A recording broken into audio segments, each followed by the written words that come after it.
and they got on base 9 times with 2 strikes. That is hard to do against elite pitching.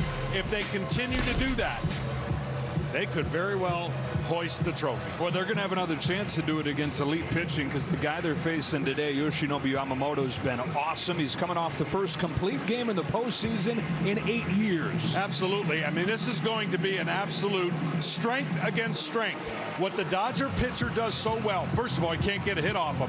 Hard to get multiple hits off him. His opponent's batting average on the year, basically nothing. And then when he gets on the road, even better.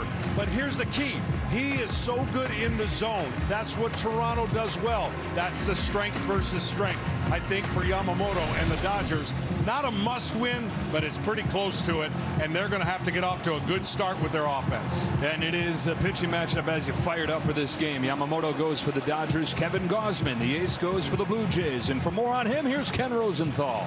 Thanks, Joe. It took a while, but the Jays finally are at the point Kevin Gausman envisioned when he signed with them prior to 2022.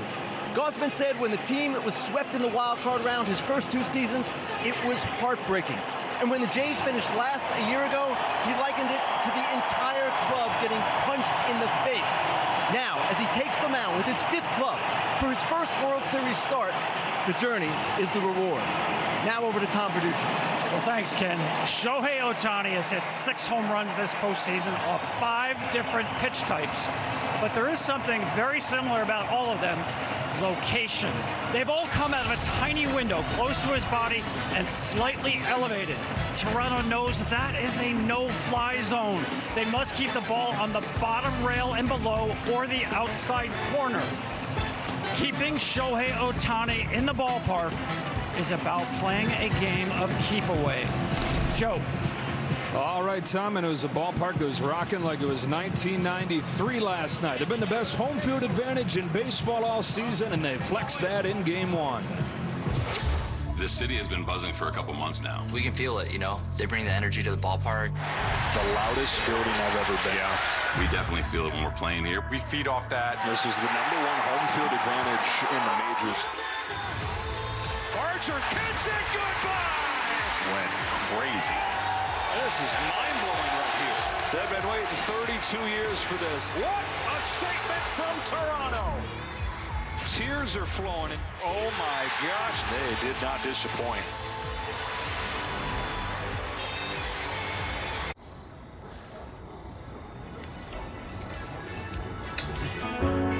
Passion, power, glitter, bravado.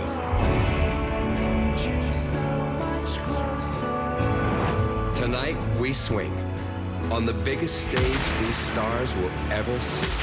kiss it goodbye! Blue Jays flying high. The glorious Dodgers. Ohtani! Celebrations bathed in blue. Blue Jays win the pennant! The Dodgers are going back to the World Series!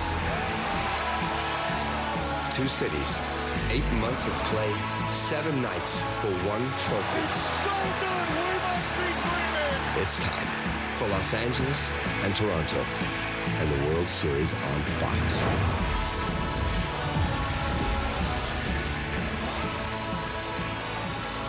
Thanks to Grammy winner Michael Bublé, who's celebrating 2 decades of his multi-platinum album, It's Time, with the 20th anniversary deluxe edition featuring 2 previously unreleased songs. It's only 45 degrees outside. That's 7 degrees Celsius to the locals. Come on inside where it's perfect, and we're ready for Game 2 inside Rogers Center.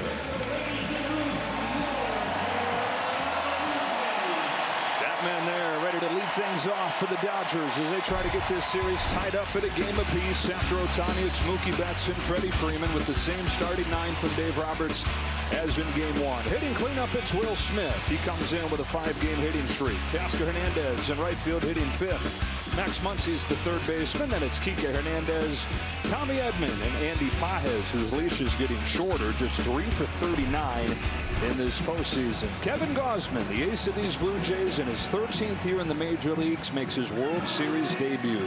Yeah, he's waited a long time for this, and he's going to throw his fastball split combination the majority of the time, and he'll mix in a slider.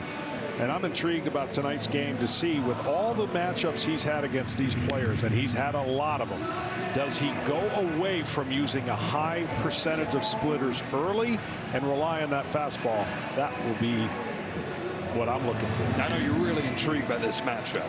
I am. I think it sets up well for both pitchers if they execute, but that's the key. You got to execute, because both offenses will embarrass you if you make mistakes. Umpiring crew for the second game. Adrian Johnson moves behind home plate. Will Little did a nice job behind the dish last night. He's now in right. So an 11-4 win for the Blue Jays in game one, with that 9-run sixth inning. 3 runs charged to Blake Snell, but then 6 runs charged to the bullpen. And it was everything that the Dodgers had feared. That bullpen got exposed. So Kevin Gausman gets ready to start game 2. It seems like everybody's throwing a splitter these days. His has been almost unhittable. Opponents 1 for 28 in this postseason. Yeah, watch this view. You think you're getting a fastball, and then you get this ball that breaks below the fastball. And that fastball is so important because he commands it very well. I think the inside part of the plate is only there to open up the outside part of the plate, especially against Ohtani. Ohtani got him for a home run, but if you keep the ball away from Ohtani, you're going to get him out just about more times than not. As Tom Verducci just detailed, all 6 of Ohtani's home runs in this series have been middle in, a little bit down. Statcast 3D was powered by Google Cloud. Kevin Gausman with a 2 ERA in this postseason, and now sets his sights on this Dodgers club that he's faced 10 times in his career. And so these guys have gotten a lot of looks at the 34-year-old from Colorado. Jays trying to take firm control of this World Series, looking for their first title in 32 years. Dodgers trying to get it back to LA, tied at 1. Off we go with a fastball strike.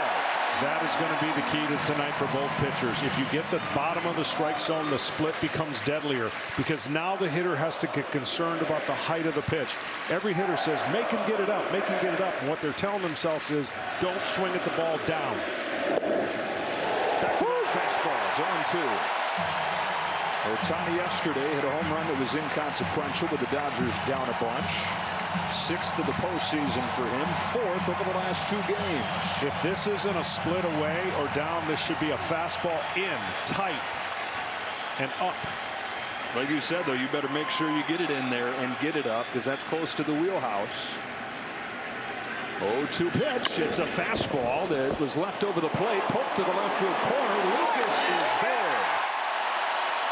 Had a lot of the play with that, but got away with it. Different setup for the Blue Jays with the different handedness of the Dodgers starting pitcher. Lucas and Barger, instead of coming off of the bench, start in the corners. Clements at third, Jimenez at short. Bo Bichette, the plan was to have him come off of the bench today. So Isaiah Kiner-Falefa is back in there at second, Guerrero at first. Mookie needs to change the game plan on him at some point leading off. He has to swing at a first pitch at some point. Normally he takes it, and it's a free fastball for the other pitcher. He's homered 3 times against Gausman. It was a fastball and it missed. He's so comfortable taking pitches that he almost gives the pitcher a free strike. He's got change that scouting report. One of these games in this series is going to come up huge. That can be a weapon for a guy who's so passive. First pitch. Ingrained in him from his time coming up through the Boston Red Sox system, where in the minors they would force their guys to take first pitch. And so he has to kind of jolt himself to come out of that hardwiring. 5 pitches, nothing but fastballs from Gausman. And there is a slider that caught the corner, and so far he's putting it right where he wants it. He looks fresh, and he looks like he's going to go with that plan of trying to establish a height and then see how far he can get these Dodgers to look away from the strike zone, which they're really good at. Here's 1-2 to Betts. Another slider.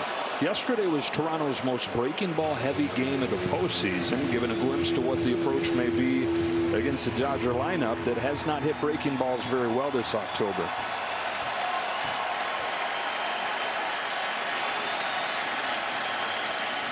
Mookie Betts down the right field line. Barger's over there, plenty of room. 2 up and 2 down in the first.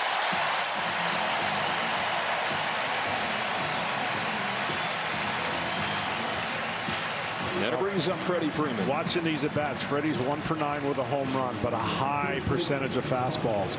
And Freddie, if he's going to watch the same video, I would think that he wants to establish the first fastball he can see. I would expect him to attack it. Here's a guy the Dodgers are trying to get going. 0 for 3 yesterday, just 2 for 14 in this postseason. Only 1 run batted in. He drove himself in a home run in Milwaukee. There's a splitter. Ball 1. Anniversary of his life-changing, series-changing walk-off grand slam.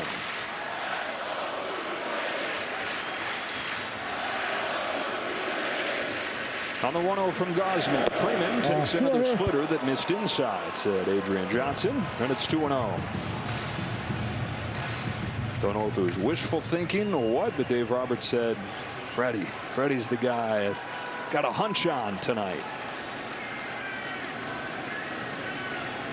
2-0 pitch to the knees for strike.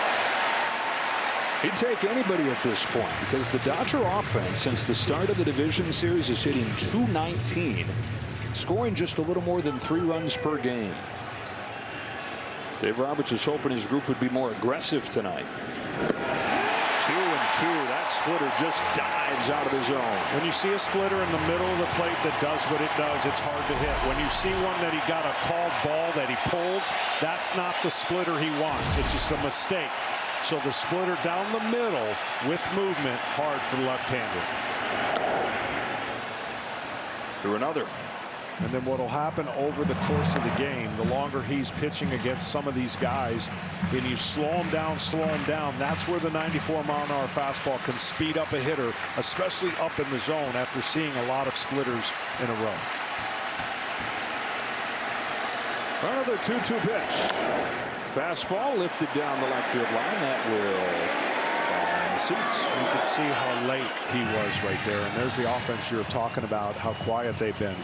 And a byproduct of riding the coattails of some pretty good starting pitching, which will get you confident, but maybe a little not as important to score 6, 7, 8 runs when you're only giving up 1. Another 2-2. Get off me ball, says Freddie Freeman. And that's the pitch I thought you'd see before. And now he's seen through 2 fastballs in a row. More likely, if he wants to go back to the split, he got him off the slow stuff. He fouled off 2 fastballs. Freddie does a great job of staying in there as long as he can to foul off pitchers' pitches. Half of the pitches in this inning coming to him. This is the 8th.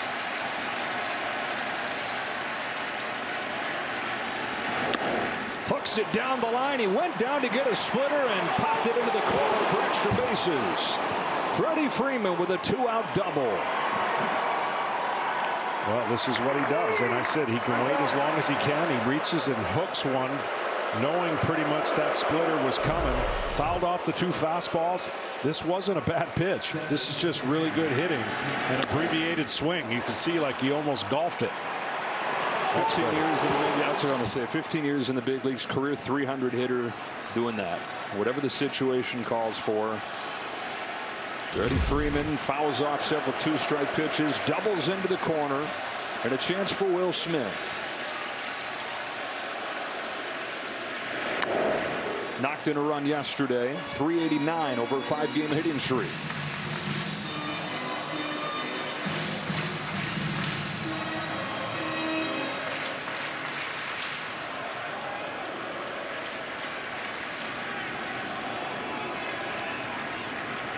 Gausman, the winning pitcher in Game 7 of the championship series, out of the bullpen.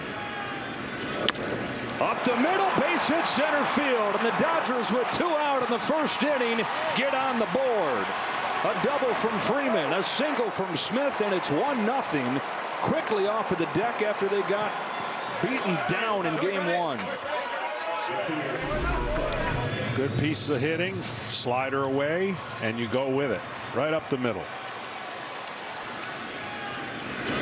2 quick outs and then a battled at bat by Freddie Freeman, just like that. Well, you know, Freddie felt bad about his base running error in yesterday's game. They helped wipe away a potential rally for the Dodgers. Makes up for it here.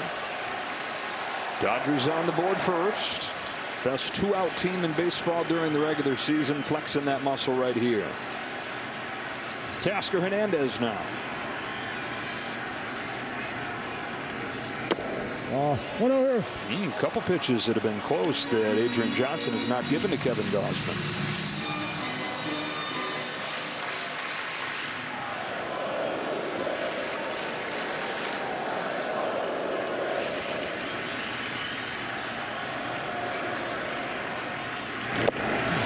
One ball, one strike. Hernandez 0 for 3 in game 1. Well, he can send you on the emotional roller coaster as a fan, can he? Yeah. One moment he's booting the ball in right field, and next moment he's crushing a home run. 7 of them in his 2 years in the postseason with the Dodgers. Grounds it foul, 1 and 2.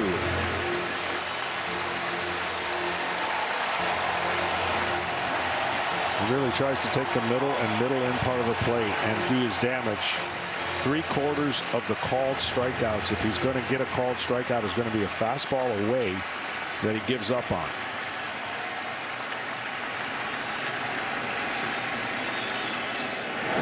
Down with a splitter that fell off of the table. Dodgers with a little 2-out burst in the game's first run.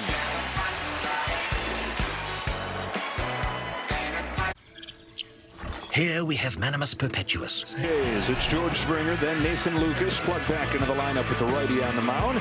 Vladimir Guerrero Jr., 2 more hits yesterday. Alejandro Kirk was perfect, 3 hits, including a home run and a walk. Varsho went deep, 2 more hits for Clement. Barger with a pinch hit grand slam yesterday. Starts today. Connor Falefa and Jimenez to finish things up.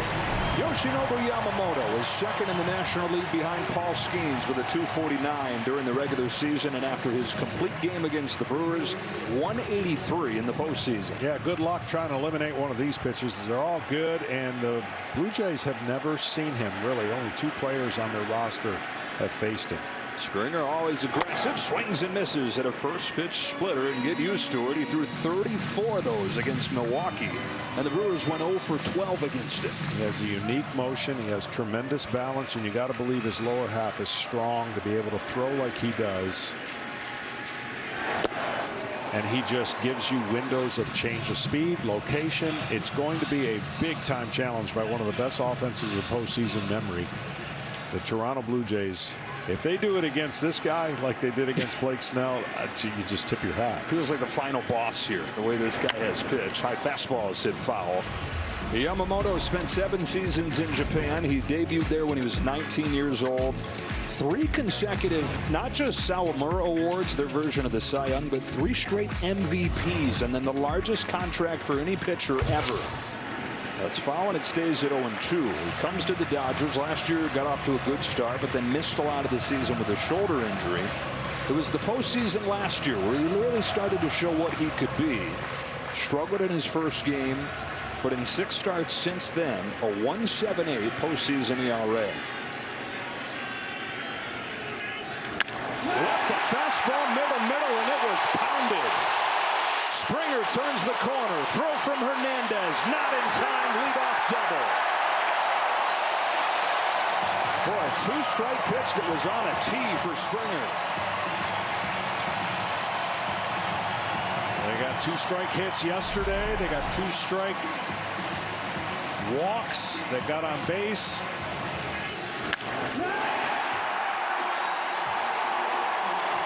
They're an amazing offense, and they had a record amount of foul balls yesterday, so getting the pitch count up. Let's go, she says. Nathan Lucas comes up to the plate. Tying run in scoring position. Flexes one. Shadow center. They're at it again. First and third. Nobody out.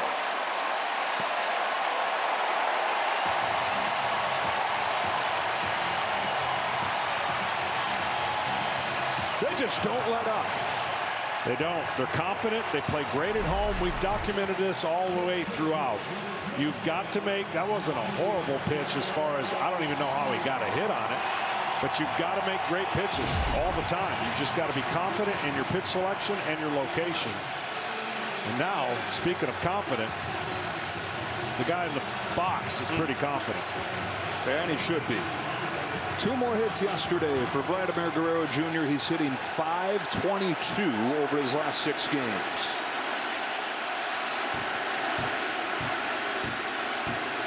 Vladito takes a ball. Well, that's the first pitch that the Toronto Blue Jays have not swung at. 6 prior pitches, 6 swings. That tells you their game plan. You don't have to. As a pitcher, you can get pretty much tipped off what the other team's trying to do by the first couple hitters. Jays not changing their colors. Vlad not hiding his personality as he moves ahead 2-0. 3 times as many extra base hits in these playoffs as he has strikeouts. Well, it makes him so difficult to pitch against. See that big hole between first and second? He can hit a ball through there just as easily as he can pull one left into the left field stands. On this 2-0, he swings over the top of his splitter. Perfectly willing to do so. Yeah, he is. And he'll take, especially with 2 strikes. That's what would make me nervous as a pitcher. With 2 strikes, if my second baseman's behind second base, I wouldn't feel great if I'm trying to get him out of the way. Tied run at third. Go ahead run at first. Still nobody out in this first inning. Guerrero rips and misses, and it's 2-2. So now watch how he changes his approach. He'll be more likely to hit a ground ball here, knowing a ground ball will get a run unless you hit it back to the pitcher. So those 2 swings will be different on this 2-strike approach. Toronto scored 11 runs on 14 hits yesterday against a Dodger pitching staff that had given up 4 runs the entire championship series.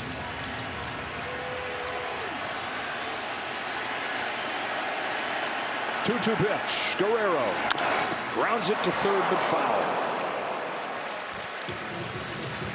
I think the biggest mistake hitters try to do in this situation is they're worried about hitting into a double play. But guess what a double play does? Ties the game. Right. So most guys are trying to lift the ball in the outfield. That brings in swing and miss, strikeout, and then a double play ends the inning. So you don't leave it to anybody else. When the defense gives you a ground ball, hit a ground ball, tie the game up. Now another 2-2 pitch from Yamamoto. Guerrero spoils it. You're not supposed to be able to be both things. The big bruising slugger and the guy that refuses to budge with 2 strikes. He's that guy. They're that team.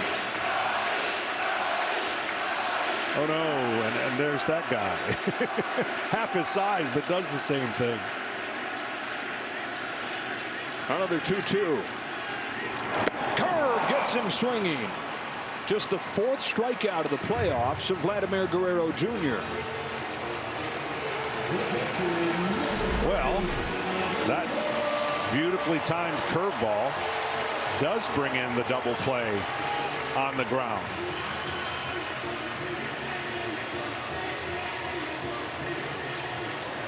You're getting so used to him delivering every time he's up there.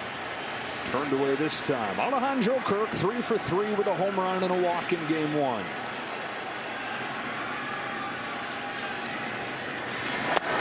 Dave Roberts went out of his way unprompted to say Kirk yesterday. Wow. Not a swing and miss. And controlled the strike zone and did what he had to do. And even got a homer out of it. He had a home run and he had a 310-foot single.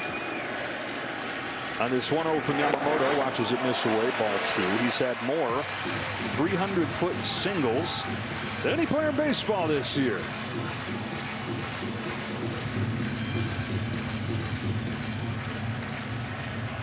Double from Springer, single from Lucas, first and third, 1 away. 2-0 pitch, fouled it off.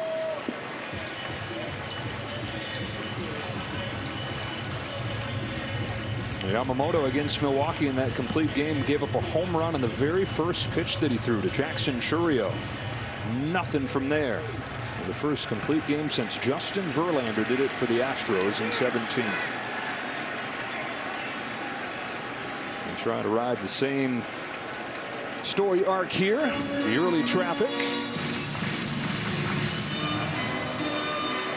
After the Dodgers got 1 against Gausman. Here's a 2-1 pitch. To first. first and caught by Freeman. On the fly, both runners back to the bag. 2 out. And a chance for Yamamoto to get out of this unscathed. Great job shooting the ball to that big hole, but unfortunately, Freddie was off the bag and far enough to catch that in the air. Here's an interesting matchup coming here, John. Dalton Varsho, the best changeup and splitter hitter in baseball. He's a good low ball hitter. That's why a lot of fastballs are trying to go to the top of the zone to beat that swing, which is pretty grooved down. Tied up yesterday's game with a home run against Snell. First one from Yamamoto is a curve that misses in. He's the first left-handed hitter to take Snell deep since Juan Soto did it a year and a half ago. One of the 3 that the Blue Jays hit.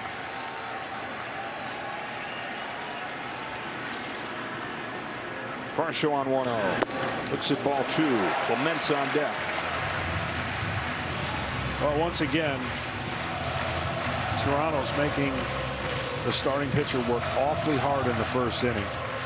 This will be pitch number 20. They got 29 off of Blake Snell yesterday. And that huge 6th inning was born out of that first inning in a lot of ways. They got into the bullpen quicker because they had Snell out of the game. And when we talk about that being the key to this series for the Blue Jays, getting the Dodgers starters out of there, well, consider that in the postseason against the Jays, starting pitchers have averaged under 4 innings per outing. Strike one.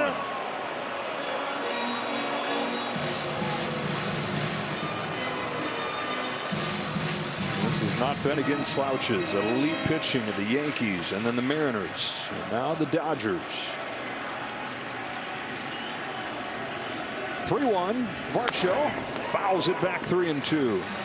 Yamamoto's a strike away from getting out of this inning that was 1st and 3rd, nobody out without a run. Yeah, this would be incredible boost. I mean, you talk about a turnaround that gives your team a jolt. This would be it. Springer doubled. Lucas singled. There it goes. It's a curve that falls in for strike 3. And Varsho, like a house by the side of the road, watches it. And the Jays watch a scoring opportunity in this first inning slip through their fingertips.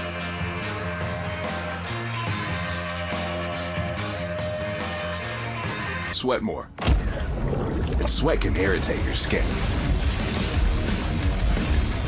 Take your skin to its happy place with Dove Men's Micro Moisture technology that nourishes skin. Dove Men. Care changes everything. Where am I going? I don't know. Where am I heading? I ain't certain. All I know is I am on my way. When will I be there? I don't know. When will I get there? I ain't certain. We're on our way. Toyota Trucks. Let's go places. So I was at a Chase Sapphire Lounge and I saw a burger on the menu. I took a bite and I was sort of blown away. I took another bite and I was like, whoa, this is really special. And I couldn't figure out why, right? Was it the bun? Was it the sauce? The blend of meat? You actually have to be intentional to get that burger blend. This is the thing that I'm after. I want to find delicious things in places where you would never think it was going to be. I would do a layover for that burger. What happens if... Too soft, too soft. Too strong. There, soft and strong, perfectly balanced. Angel Soft. Soft and strong, simple. Michelob Ultra Zero. Zero alcohol, ultra smooth taste, just 29 calories. Hey, let's get out there. Stay in the game with Michelob Ultra Zero.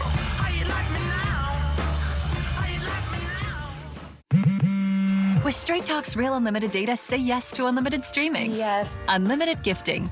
No. And unlimited holiday moments. Yes. Get a free 5G phone on us on America's most reliable 5G network. Find us at straighttalk.com and Walmart. But John, I know you like to look at the lineup card and think, put yourself in the pitcher's shoes. Who would you circle? Who would be key guys? This is one for you right here if you're Kevin Gausman and Max Muncy. Yeah, Max Muncy's had good success against him. Plus, he's got to do you know, the bottom of the lineup hasn't done much for the Dodgers, and so he's a big part of when you look at when there's trouble and people on base. This is the guy that could do some damage against Gausman. You see those career numbers: 3 home runs against Gausman in his career. Sends a high fly ball into shallow left field this time. On comes Nathan Lucas for the first out of the second. Well, upside down first innings for these teams. Gausman retired the first 2 and then gave up a run. Yamamoto gave up 2 base runners before he got an out and got out of it. So it's 1-0 Dodgers. Top of the second of game 2. Here's Kike Hernandez. Opposite from Max Muncy when it comes to his past against Kevin Gausman. 1 for 14, 7 strikeouts against Gausman.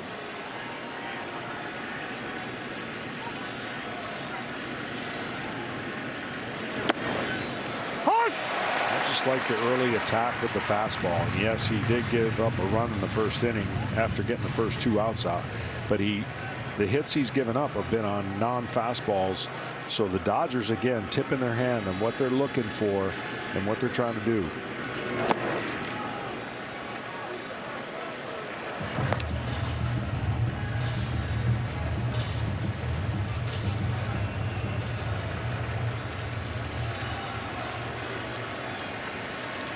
One ball, 1 strike on Hernandez. Gausman throws. Taken downstairs. Ball 2. Yesterday's loss, just the 7th defeat for the Dodgers the last month and a half. You're looking just at the postseason. They haven't lost back-to-back games in the playoffs since the division series last year when they're on the brink of an early exit against the Padres. 19-5 since then. On a 2-1 pitch, Hernandez swings and misses at a fastball that had life.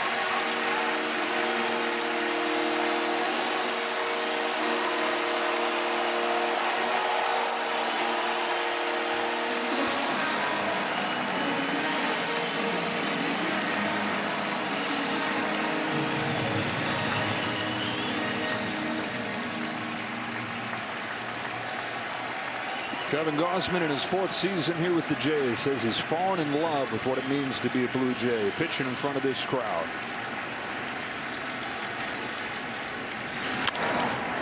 Said to have a whole country cheering for you. First of all, it's like, man, that's a lot of pressure, but a lot of love too. 2 gone in this second inning, and T-Mobile, the best network in the game, is now the best network in America. Well, he's retired the first 2 as he did in the first inning, and had a squelch it before a 2-out rally here for guys in his 13th season in the major leagues. First half of his career with the Orioles, the team that drafted him in the first round, never really did click in and fulfill expectations of a first-round pick there. Then he became a journeyman, just tried to hang on with the Braves and with the Reds and then with the Giants. That's where he took off. That's where he started leaning on that splitter, the guidance of Buster Posey there. And now in the 4th year of a 5-year contract in Toronto. Tommy Edman with 2 out. Takes high. He signed with Toronto largely because he thought he had a great chance to win a World Series here. He looked at the offensive weapons they had, and it's changed some since, but the key guys remain. And the goal remains the same for Gausman. 2-0. It's been a workhorse for him. You look at the leaderboards in the American League since he came over. Only Framber Valdez has won more games and pitched more innings than Gausman. And he said, that's all great, but no, I signed here for this time of year. It's 2-0 downstairs. 1, 2, 3 innings are so huge in the postseason. You can just see, like, 2 outs, man on, you know, nobody on. And you could put a 3 spot on. It's just crazy how the postseason is so different than a regular season because of stress, tension, and the crowd. The crowd would never, on a 3-0 pitch, 2 outs, cheer like that. Never. What are they on tonight? Or a walk with 2 outs. Go like, this is it. We got a huge rally going. It's just the nature of the postseason. That's why not everybody loves it. Full count.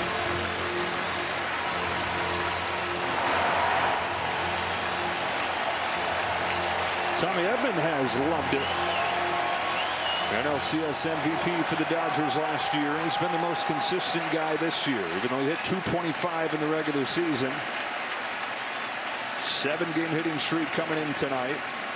Payoff from Gausman. He's down on a fastball, and there's that 1-2-3 inning in a stressful time. Short walk from here in downtown Toronto is the Hockey Hall of Fame.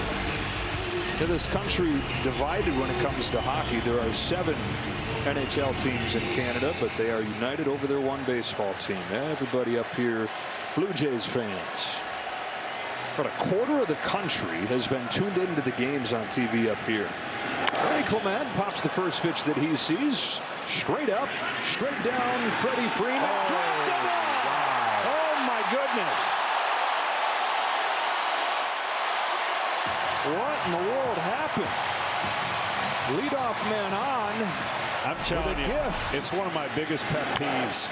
The pitcher can catch that ball instead of a first baseman running in full speed from about 120 feet away and trying to put on the brakes.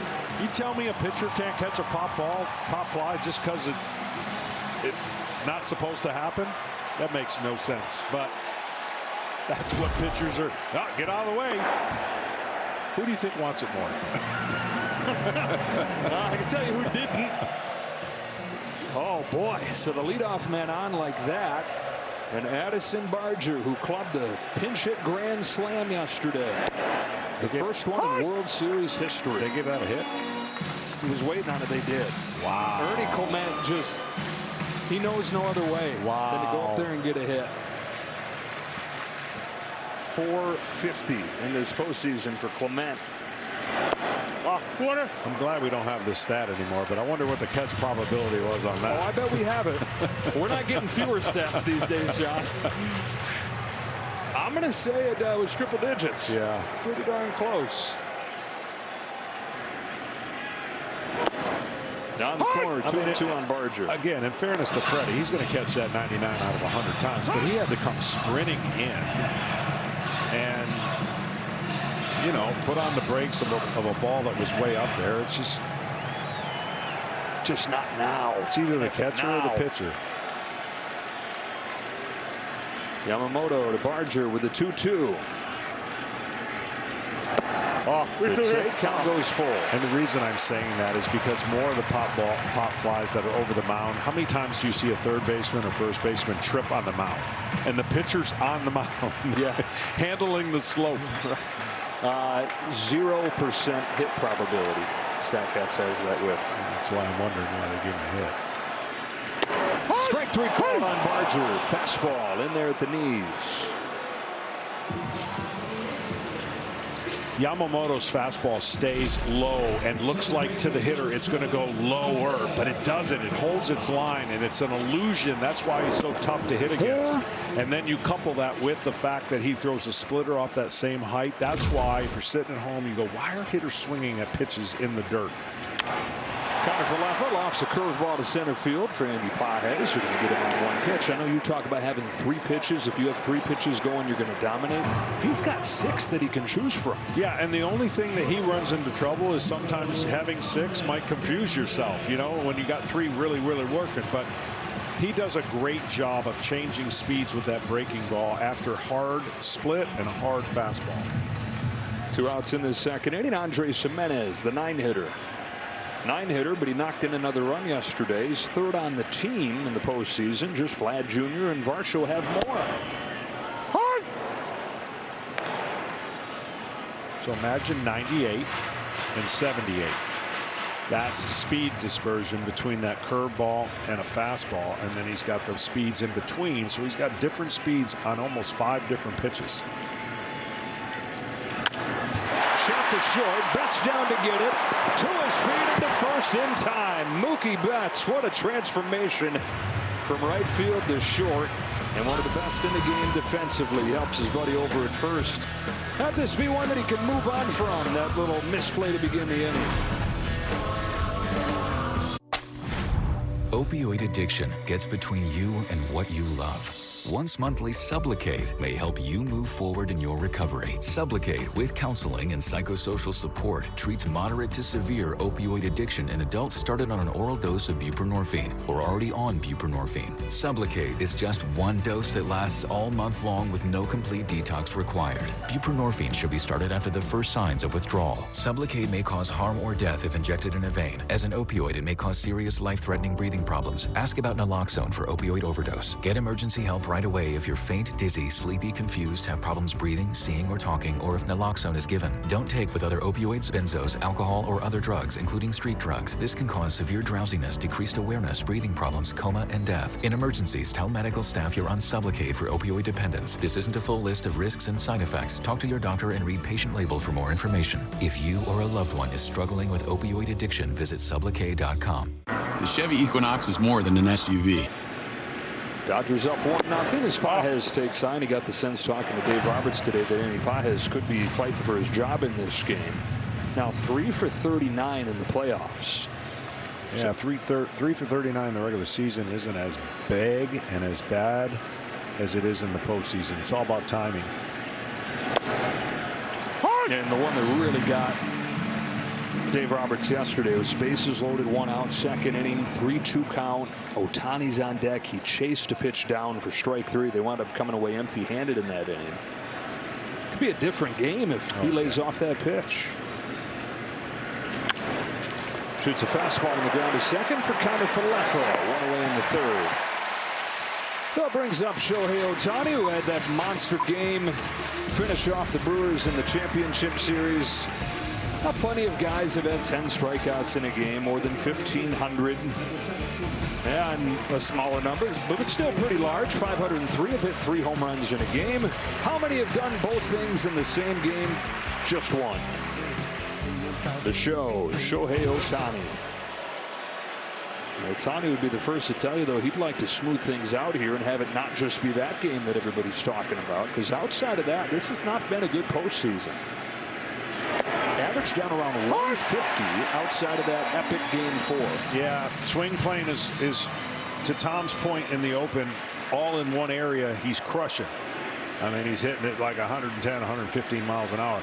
He's got to be able to stay on the ball and go the other way to change the way pitchers are pitching him. Because right now it's boom or bust, right? A lot of swing or miss. And that's not the Ohtani that, of course, when he is doing his thing at the plate, he's going to get his doubles, get his hits, and stolen bases. Right now it's kind of homers, extra base hits, not a lot of singles. 1 ball, 1 strike. Gausman comes home. Ohtani climbs the ladder and sends a pop fly and a foul ground at 3rd for Ernie Clement, who does what Freddie Freeman couldn't do on his pop up. He puts it away. 2 up and 2 down in this 3rd. So there is game 4 on the left and the rest of the postseason on the right. You mentioned the boom or bust element of it. The bust, those 19 strikeouts over the first 11 games of the postseason are the most in Dodger history over that many games. Yeah, and that's where he's obviously much better than that, but getting into a funk of just maybe trying to hit it to the moon every single time he comes up there. When you got guys as locked in to face you as they're going to be at any moment. Betts with a chopper to short. Jimenez is there, and that's back-to-back clean innings for Kevin Gausman.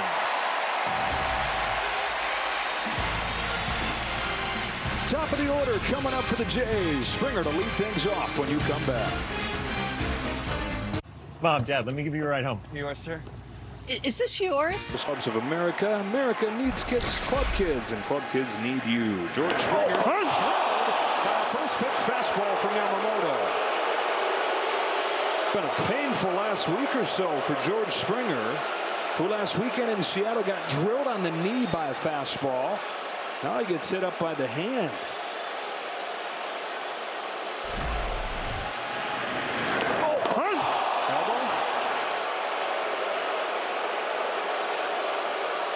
Wrist. Yeah, but at least the deflection blow would be better than a direct, like just flat out wrist.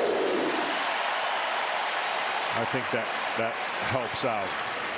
Not that you ever want to get hit, but off the forearm, off the wrist type is better than just a straight blow. Well, John, you talk about how nice a 1-2-3 inning is to sprinkle in as a pitcher in the postseason. How about 3 innings and the leadoff man on all 3?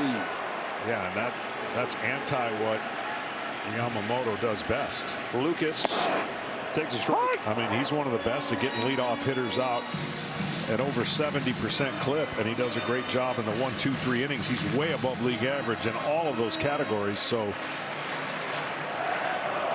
he's facing a different team, though. Lucas, who singled his first time, waves and misses at a high fastball. He only threw 3 fastballs over the first 2 innings. That's the fewest number of fastballs through 2 innings in his career. 17 splitters through 2 innings, the most in his career. That's the combat aggressiveness of Toronto Blue Jays. See if he goes with one here to the lefty on an 0-2, sticks with a fastball. Checking with Tom Verducci.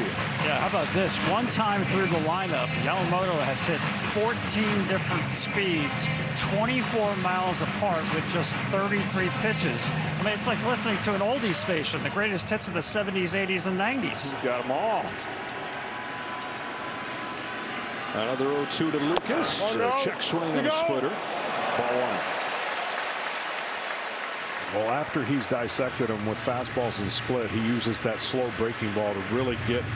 If you're trying to defend the hard split and fastball, the curveball messes with your timing. We saw him do it to Guerrero.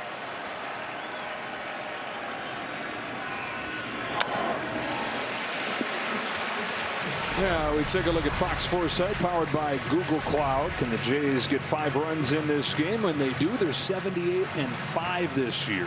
At 9 in 1 inning yesterday. Thanks to Google Cloud for powering these insights, built with Gemini. Lucas so tough with 2 strikes.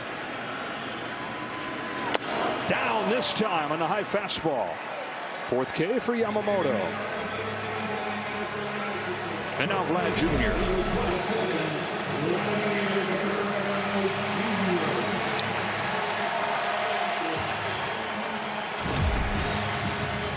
Struck him out the first time, got 3 swings and misses. That matched the high for an entire game in this postseason for Guerrero. You better not throw him a split here.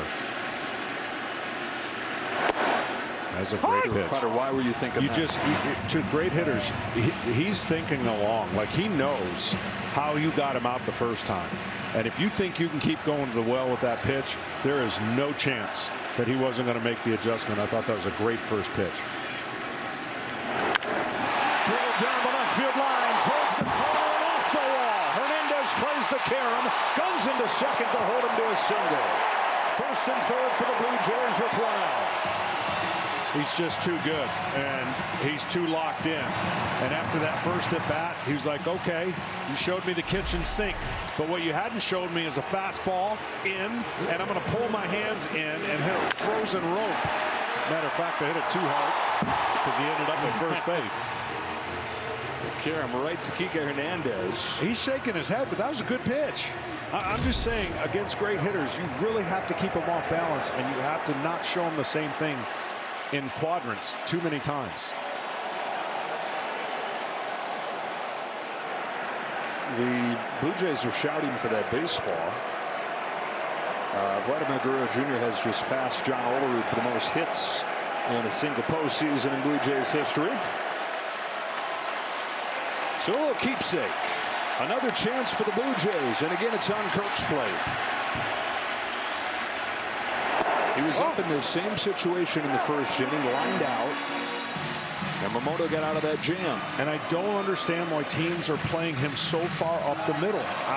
We've watched it, and I've watched too many times him hit a ball to right center on the ground for a hit. So he tried to go the first time. He was just caught by Freeman over there. Sends a high drive to center field that is plenty deep enough to tie up game 2. Here comes George Springer. It's 1-1. Alejandro Kirk gets it done. The Blue Jays have been leaning on Yamamoto from the start, and they finally break through. Well, it was a painful run that Springer scored, but a one that tied the game up after getting hit by the pitch. And Yamamoto really hasn't thrown many bad pitches. That just goes to show you how tough the Toronto Blue Jays have been on him this far in this game. Guerrero's at first, 2 away. Dalton Varsho takes the ball. The rest of the postseason's hitting .217. The Blue Jays are hitting .305.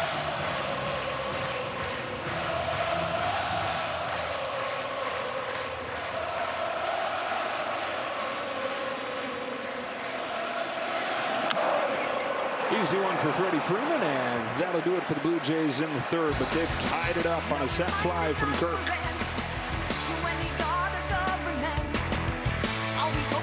Splitters. What do you see so far?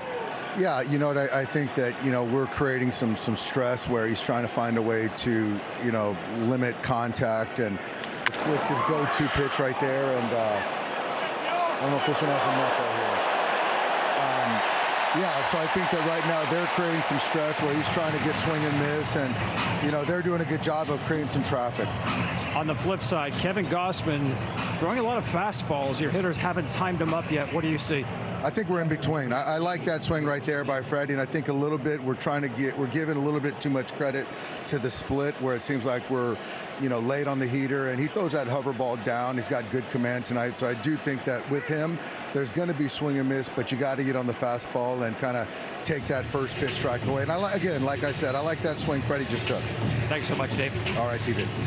It's Will Smith now, and he has followed the scouting report. You were hoping that he would. He's gone from about 40% fastball usage so far in the playoffs to above 60% tonight. And it's working. It worked last night against the Dodgers, and sometimes you have to just zig. And you got to have the guts to trust that your fastball is pretty good, and he's throwing the highest percentage that I've seen and we've seen. And right now, then you can flip the script after the second time through the lineup. If he's able to stay, we know he goes 5 2/3 at least. That's the exactly, not more, not less. 5 2/3. All 3 starts in the playoffs for him. Smith carves one out, right field. Barger. And the part of the order that got it done in the first inning, retired quietly to open his 4th. Play the Fox Super 6 MLB Playoff Challenge. Download the Fox Sports app right now and enter for free for a shot to win your share of 20 grand in cash prizes. See the Fox Sports app for details. Well, that's what I love about this time of the year, because you get a chance to carve out your game plan totally different if you have the guts to do it. And sometimes, you know, when you got the guts to do it, it's gonna catch the other team by surprise. We were just talking with Dave Roberts about that before the game. Can you, like you said, zig when everybody else is zagging or thinks you're going to zag? But how do you balance that with the idea that you can't change when you get to the postseason? Well, make it different. Because what pitchers do is watch their whole history of their at-bats with these guys. And it's so much that you have to figure out a different way, because they're seeing the same history and same video. And you just have to trust that at this time of the year, they think you aren't going to do that. And so they can get comfortable in the box. And I think he's followed the script perfectly. I know that you know that I know that you know. And who's going to break? 0-2 on Teoscar Hernandez. Tied up here in game 2.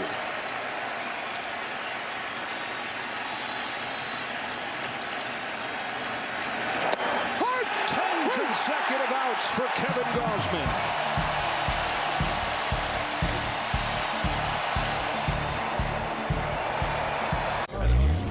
Ooh.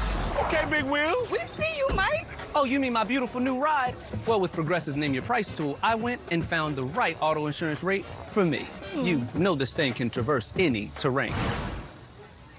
Terrain? No, that's not what you call in your auntie's driveway. Some things you can handle, like finding auto insurance coverage that's right for you with Progressive's Name Your Price tool. Wait, what happened to the coupe? Oh, well, you know, I think it disappeared with his hairline. Handling what your loved ones say about you, not so much. T-Mobile has the best network. That's why there's no better place to get the new iPhone 17 Pro on them. Hold on. Is this big enough? We should have music, lights, banners. I mean, you gotta feel it. Get the most powerful iPhone ever on the best network. I sure dance. This is big. At T-Mobile, get the incredible new iPhone 17 Pro on us on the best network. No more coffee for Zoe. relief appearance in Game 7 of the ALCS. How much has that benefited him tonight? I think so far so good. He's throwing the ball really well. Kev's got a track record of, being pretty damn good when he has an extra day or two. But I like the way he's throwing the ball. After the first innings, just really good at bat from Freddie with 2 strikes, and then the RBI to Will. But I think Kev settled in, locating his heater, and the split's really carrying the zone well. What do you like about what your hitters are doing against Yamamoto? We're grinding him, which is kind of what we're trying to do. He's got really good stuff, 5 pitches. You got to be ready to hit a mistake, but at the same time, you got to really, really focus on areas because he's a really good executor. John, thanks a lot. Joe, back to you. All right, Kenny, as Ernie Clement grounds out to open this 4th inning. John Schneider was drafted by the Blue Jays back in 2002 as a catcher. So while it's his 3rd year as the manager of the club, it's his 24th in the organization. He got as high as AAA. We became clear that he wasn't going to make it any higher. He wasn't going to make it to the majors as a player. He started to plan for a coaching career. The Jays saw it coming too, so they offered him a coaching position while he was still playing. And it was hard for him to let go of the playing thing, but he said, give me a few days. I'm going to think about it. And then he shows up and he says, okay, I've thought about it. If I homer today, I'm done. I'll start coaching. Barger sends a fly ball to center field. Pages goes back on it and puts it away, 2 out. Well, sure enough, he goes up, he hits a home run, goes back into the dugout, literally takes his cleats off and hangs them up. And the next day, he's a coach. Said he was late to his first coaches meeting because he was doing a little toast with his buddies, the players. He was their peers for the last time. So they enjoyed it for a moment. Then he went over to the other side, literally and figuratively, and chased his dream to become a big league manager. Isaiah Kiner-Falefa takes strike 1. Well, he's found out in the hard way of coaching through these playoffs and not having success, and then finally getting to the World Series. You're judged by every decision, fair or not, and everyone's an armchair quarterback. Especially when articles are being written and you're following information, following your gut, and trusting your players like he says he does. And it comes down to execution. Bouncing ball is short from Mookie Betts, and Yamamoto finally has a clean inning. Tied at 1 to the 5th, and we're back after a word from your local Fox station. For the McLaren Formula One team, success starts by tracking over 14,000. Lawrence Market here in Toronto. Been around since 1803. You can find just about anything in that place. Plenty of Blue Jays hats, that's for sure. All around this city. Buzzing with their team back in the Fall Classic for the first time in 32 years. Tied at 1, top of the 5th. Max Muncy takes the first pitch splitter from Kevin Gausman, who has retired 10 in a row since the Dodgers had back-to-back hits to score a run in the first. You know what's in the back of his mind. Kevin's or Max's? Kevin. What's that? I'm getting through this inning. One more before he's really got to worry about that. But he has to get through this inning smooth to give his manager confidence to not get somebody up in the top of the 6th, because that's where it's gone basically 2/3, and they get the bullpen up. Top of the lineup for the Dodgers coming up. Here's his 1-1. Muncy shows with everybody back on the left side and goes through it. It's such a good play by Muncy, and I know people are like, wow, you need to hit a home run, but that's not the pitch you want to try to bunt on up near your Dodgers logo. People don't realize you don't even have to make a good bunt. You can square, bunt it, tell the pitcher, hey, I'm going to first base, and there's nothing you can do about it. 1-2 pitch is downstairs. Couple splitters in this at-bat so far to Muncy. Gausman has rode the fastball. Came into this game throwing it less than he had in any month his entire career. 10 of the 12 outs, though, have been on the 4-seam. His 2-2. Got him with a splitter.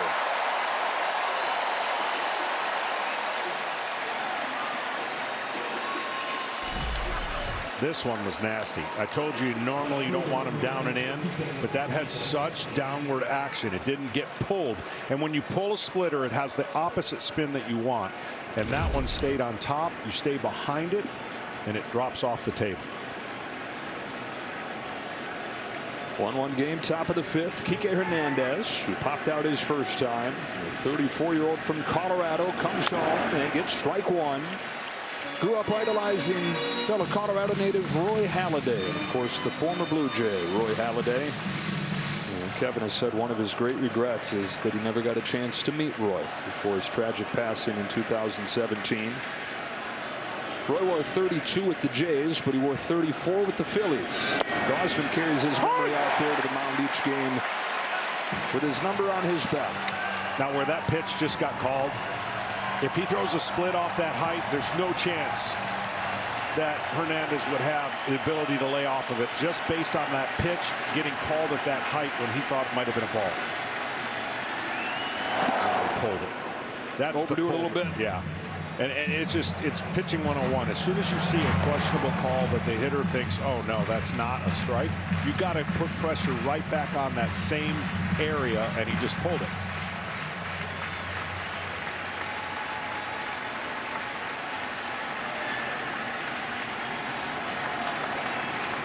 The 1-2. Right back there to strike him out. Back-to-back Ks to open the 5th. When they said the height of the fastball is going to be the most important part of tonight between two pitchers, probably a ball close though, and then you see a pitch in that same area, and there's just no way. He has to hang that pitch for the hitter to have any chance, because now he's trying to protect two areas, the location and the movement. Because now he's established that fastball like he hadn't over his first few starts of the postseason. And he says, you know, he just asked somebody, was that a strike? And they told him no, and it's a dejection. And obviously, for those of you don't know, next year there will be a challenge system, and the challenge system will be up to 3 choices of questioning a pitch, and maybe that would have been one of those. Who knows? Tommy Edman hooks one in the air to right field. Barger's going back with him. Another 1-2-3 inning for Kevin Gausman, who's not given up a base runner since the first. Walk-off, Capital One will donate an additional $10,000 to the Jackie Robinson Foundation as part of the Capital One walk-off program. They've donated more than $1 million to date to the foundation to support its programs and initiatives. It's 9-1-2 for the Blue Jays in a tie game, last of the 5th. Andres Gimenez, after the first 1-2-3 inning for Yamamoto, it has been constant stress right from a leadoff double from George Springer. There wasn't a runner in scoring position the entire game in the championship series when he went the distance against Milwaukee. Right from the start today, he's had that. He has, and he's done a great job wiggling in and out of. He's throwing a lot of strikes. Swatted to left, Hernandez for the first out. When you face the Toronto Blue Jays, you cannot be afraid to throw strikes, but they got to be quality strikes. You got to almost bully them in the strike zone. And I talked about it in the open about how tough it is to get hits in the strike zone against Yamamoto. 23 pitches in that first inning. The Dodgers had to be fearing a repeat of last night when Snell had to throw 29, but just 10 pitches per inning since. Ball one on George Springer. Doubled in the first inning, got hit by a pitch to lead off the 3rd, and came in to score their run. No different than a leadoff walk. Big time no-no this time of year. Free pass issued, and it led to a run. Routine for Muncy. 2 up, 2 down.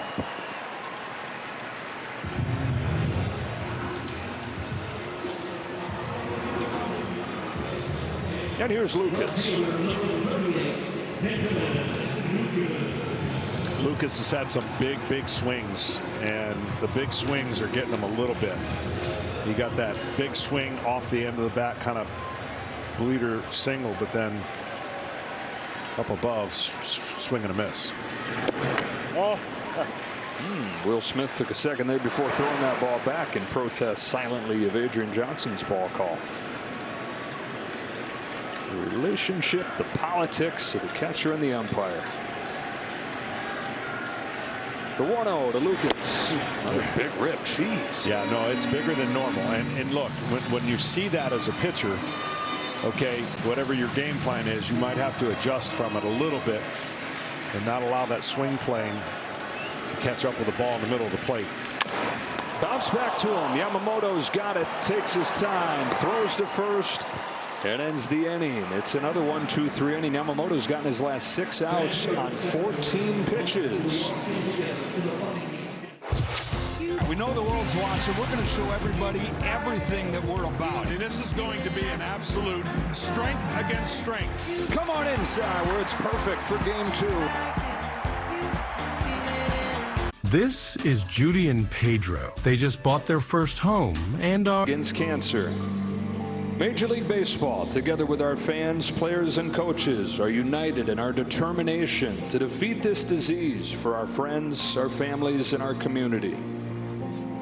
Please stand with us, along with MasterCard, Fox, and the entire baseball family, in support of all those this disease has touched. We invite all of you who are watching to participate by scanning the QR code shown on the screen or visit standuptocancer.org. Together, we can make a difference.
To everyone standing in support of the people you love, thank you.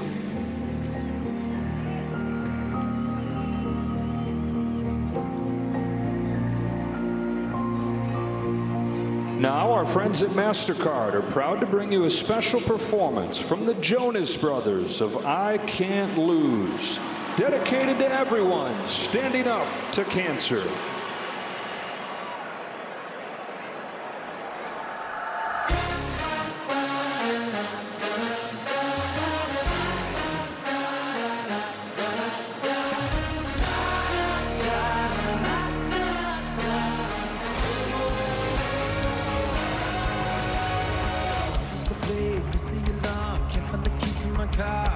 What do you know? I went out, getting just in the dark. Finally got out the door, got on the way to cancel my flight. Nothing's working anymore, it feels like I'm losing my mind. When I get a day like this, it's without a warning. Push it off and change my attitude. I can't when I'm with you.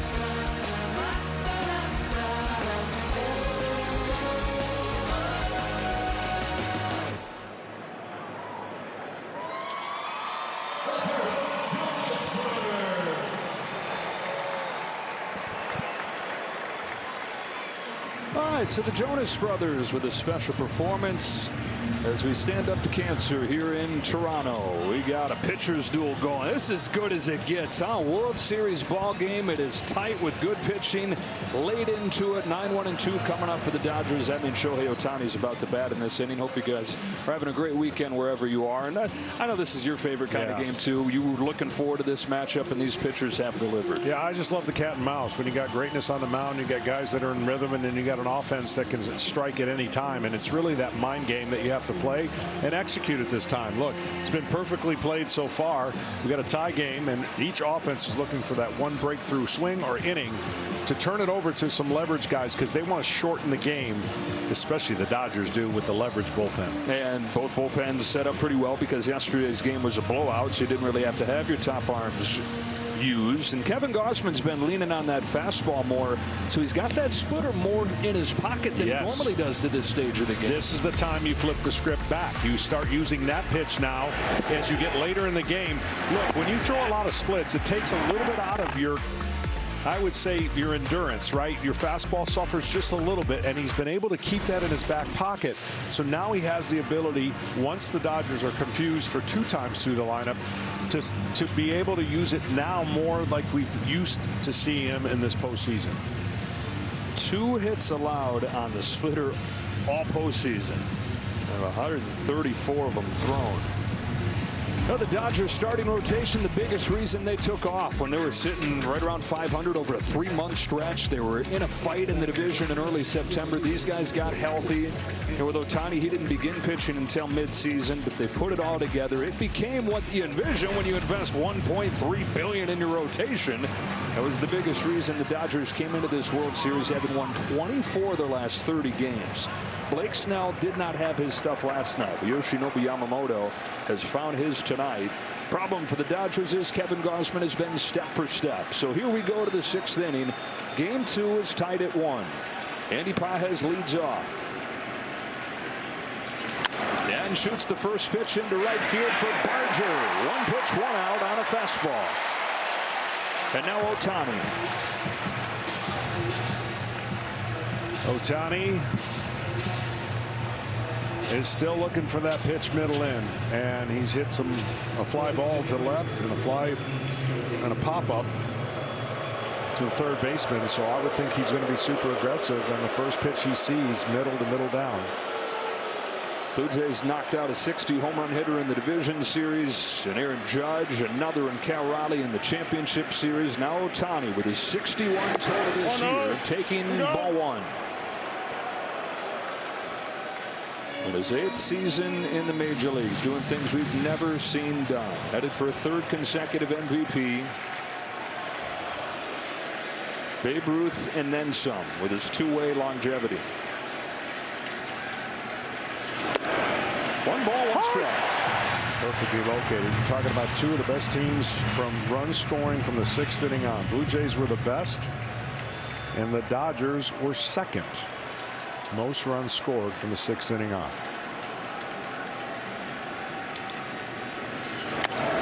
On the hands, foul ground, Clement and Kirk. Ernie Clement to get Ohtani. And so here is Kevin Gausman at 5 2/3, which is where 4 of his 6 postseason starts with the Blue Jays have ended. Well, nobody in the pen, and he's got a different look, and 15 straight batters will do that for your manager to not give a reason to even get anybody up. So an impressive outing, and he knew he was going to have to be great. And when you go up against another great hot pitcher, even though you're not facing him, you know you can't give up many runs. Mookie Betts in a tie game in the 6th. You feel that? Does that raise your level? And the other guys, Jack Morris, you head-to-head in the World Series? Absolutely, and this is the game you anticipate. You want it tight going into the 6th and 7th inning, because now you're locked in. There's no faking it. It's 5-0, pretend it's 1-0. You know it's 1-1, and you got to be on your game every pitch. Betts pops it up. Guerrero's over. He has room. Stumbling to his backside to finish off another 1-2-3 inning. Boy, have you ever seen somebody throw his gum with such attitude as Kevin Gausman does? Feeling himself. Tied up in game 2. Known for pursuing your passions. No one wants to be known. Vlad Guerrero Jr. with a fastball strike. Yamamoto for the Dodgers has retired 8 straight. Kevin Gausman double that, 16 in a row retired. Back to the Dodgers' 1st inning run. Guerrero 1 for 2. 1 ball, 1 strike. This crowd's been living a big party for 2 days. They got that big win yesterday And you know the Dodgers are trying to get their best to go home 1-1, but man, a loud noise. This crowd has been waiting for that big blow, loud noise. And they have been, like I said, standing for almost the entirety of this postseason. And this is their favorite. They got a team full of guys they love. It really is a cast of characters it's easy to like. But this is their guy. Vladimir Guerrero Jr. grounds one at the middle, ricochets to second. Tommy Edman from short center field throws him out. I don't know if that got a piece of Yamamoto or at least kicked off of the mound. Not a simple play. One gone in the sixth.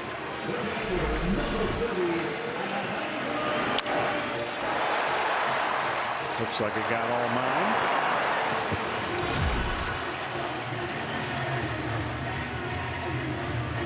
One score, one out in the sixth. Alejandro Kirk knocked in the lone run for the Jays with a sac fly in the third. Oh.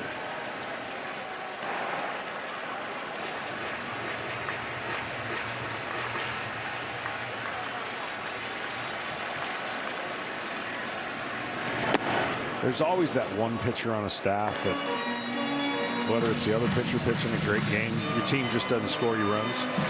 It's this guy. Half of his starts this year, John, half of his 30 starts, he got 0 or 1 run. Yeah, I mean, that's incredible. As great as he's been all year, you're talking about 6 to 8 more wins. And the opponents know what they're going up against.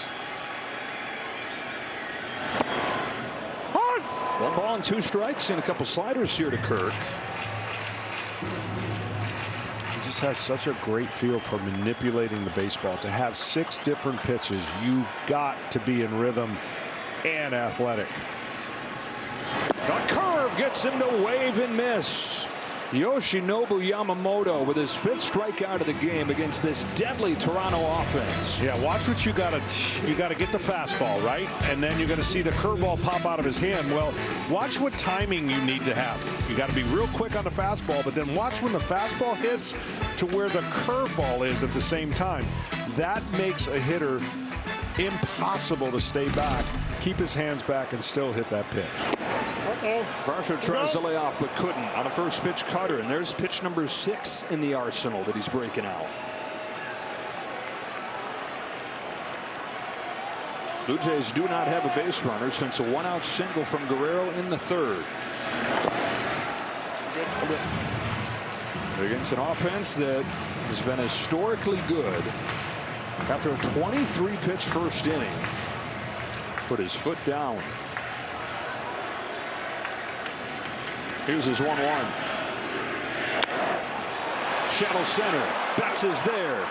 3 up, 3 down again. That's 11 in a row retired by Yamamoto. Your turn, Kevin Gausman. Back after word from your local Fox station. They're passing 50 times a game. You know what I mean? Hard counts don't travel like that. You know what I'm saying? So you're going to have the wide receiver lined up over here on the split. You know what I'm saying? They did not know what he was saying. I know what you're saying, Cornell. Nobody knows football. Are these free? Like Tom Brady. Actually. Nice. After the game, the polls are open as of this morning. In New York, voters flocking to early voting locations across the city, and an identical scene across the river in New Jersey. We have got complete coverage tonight as the election is finally in your hands. Look at the 2026 FIFA World Cup will be played in North America on Fox next summer. Toronto Stadium at Exhibition Place going to be one of the host venues for some of the matches. Out of the 7th inning in a 1-1 game. Gausman to Freeman. A fly to center field, and he has just missed on a couple. 1 pitch, 1 out, and Kevin Gausman has finally broken through here in his 7th postseason start.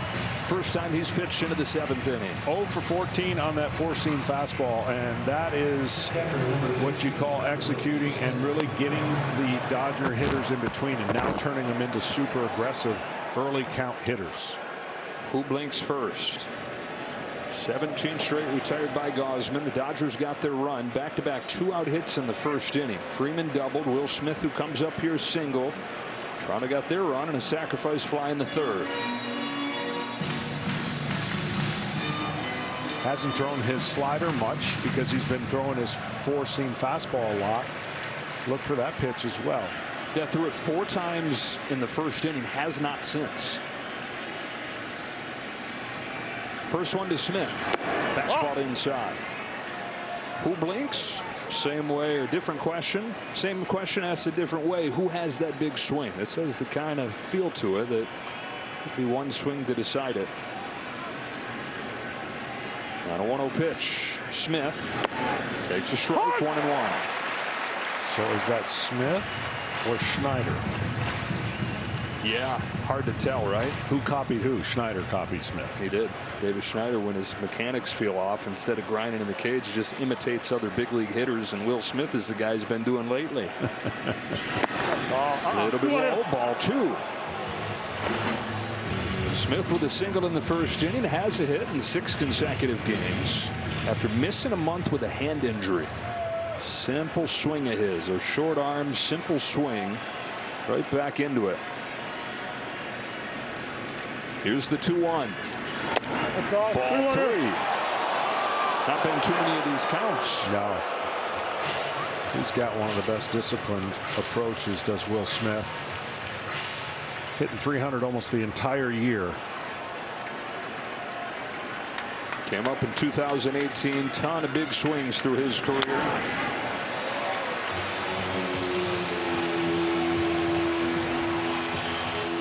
Two excellent catchers, backbones of these pennant winners. Kirk and Smith.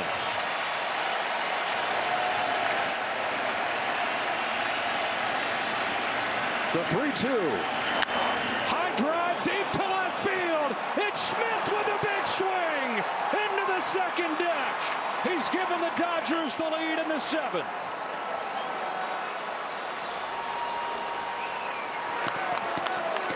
His first extra base hit of the postseason couldn't have come at a better time for LA. And one of the first pitch location mistakes for Gausman. You cannot miss middle in, short arms, compact swing, loves that pitch inside, and he leaked his fastball for the first time in the wrong area. Dodgers had not had a base runner since the first inning. Then bang, 2-1 LA as they try to tie this series up. A strike called on Tasker Hernandez. It'd have been nothing but singles. Been a bunch of them for Will Smith, but there's the pop. Teams that out-homer their opponent in this postseason are 25-5, and the Dodgers are the first big fly of Game 2. Now, when we see this replay, it won't be exactly in the low part, but he's hitting 488 on fastballs in that general area. Louis Varland getting ready. First stirring in either pen we've seen tonight.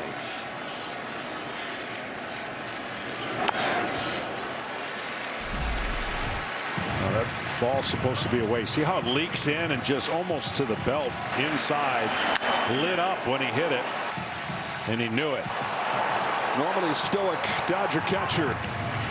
Any bit of fire and emotion you've got hidden under there is going to come to the surface in October.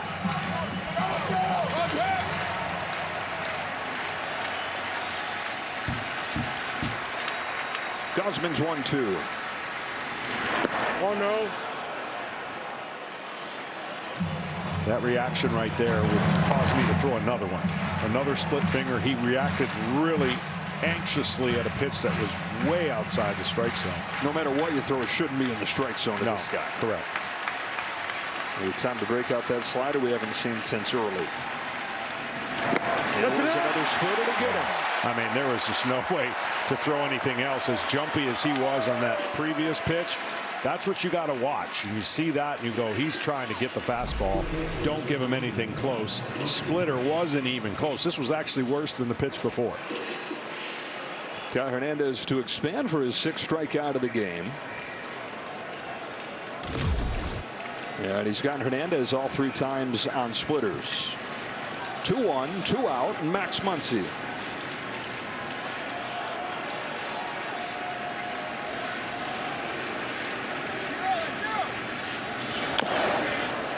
And Max Muncy was shouting something there as Gausman got into his delivery.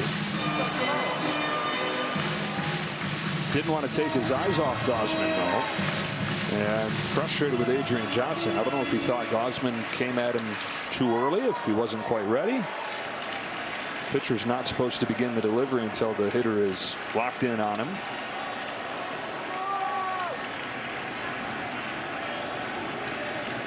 Muncy 0 for 2 in this ball game, 1 for 6 in the World Series. Might have cost him a strike there, not catching that. 1-1.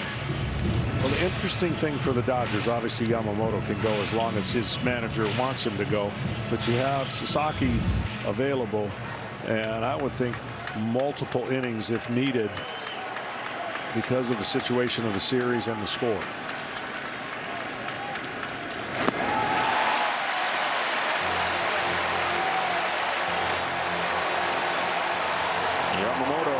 Constant stress in the early innings, but 3 straight 1, 2, 3 innings, and finally some backing from his offense.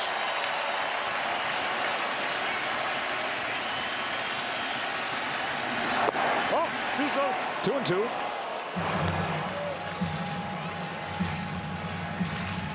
He can stay stubborn with 3 in a row here, or he can climb the ladder belt high, make a fastball look like it's enticing. Max Muncy doesn't usually expand too often, but seeing slow, and then fastball might get him to do it. Fastball lifted in the air, deep left field. Lucas going back, opposite field bomb. Max Muncy with a second solo shot of the inning. The Dodgers riding the long ball to the lead in Game 2. That pitch needed to be up, and it was down. And even though he was late, he's strong enough to hit the ball to all parts of the park. Watch where this pitch is. That pitch is that belt high. It needs to be up higher to get that above the barrel of the bat, and he goes the other way. 2 home runs from the Dodgers in the 7th inning, ending the longest postseason start from Kevin Gausman, who had not given up a base runner since the first. He gets a well-deserved hand. But right now, the story, the Dodgers try to get this series back to LA, tied up, trying to defend their title.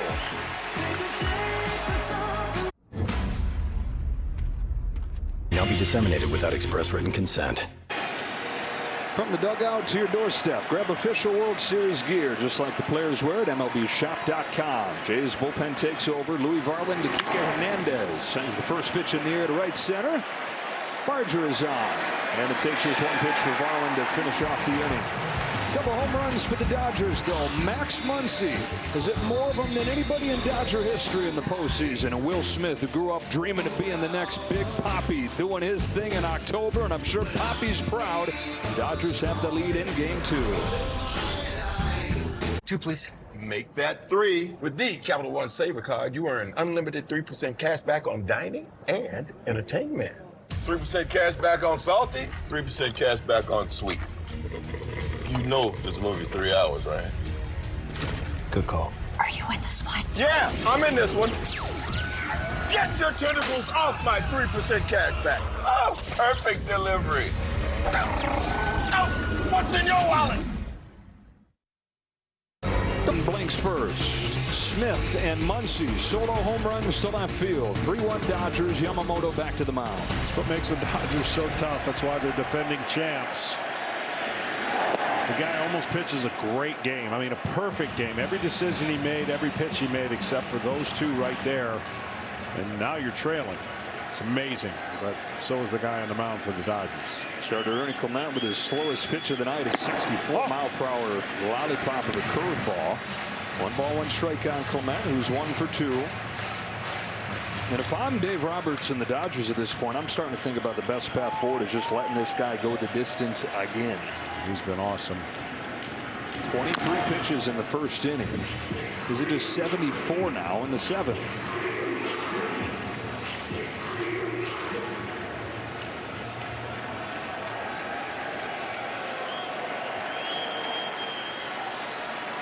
One-two to Clement. He's just doing a great job of that. He doesn't throw two to three pitches in the same area. And he hasn't thrown maybe 3 pitches in a row with the exception of to Guerrero with the splits. He just keeps the hitters guessing. Ground ball to third. Muncie's got it. One away in the 7th. Take a look at Fox Foresight, powered by Google Cloud, as this game rolls on. And looking at Yoshinobu Yamamoto, they're giving him a 36% chance to go the distance again.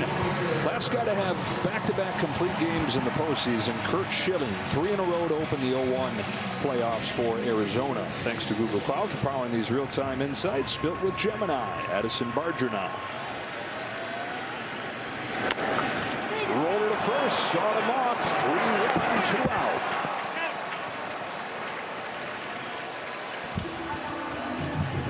Everything playing up. That's what you hope for this time of year, but you don't often see. As he now gets ready to face Bo Bichette. So started yesterday with the left-handed pitcher for the Dodgers. And John Schneider kept it close to the vest, but the idea was all along that he wasn't going to play him right away again. Said normally a guy misses a month and a half. You do a couple innings at a time and rehab games in the minors. Didn't want to run him into the ground, so off the bench here.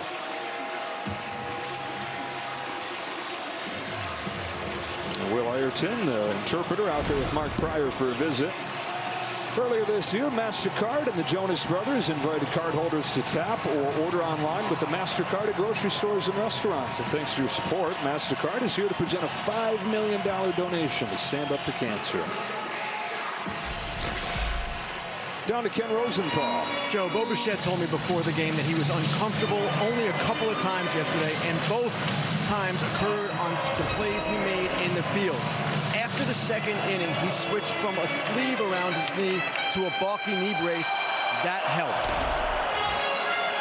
Yeah, you can really tell. Much bulkier. As Bichette goes up there, pinch hitting for Isaiah Kiner-Falefa. Trying to start something with 2 gone, trying to start anything against Yamamoto.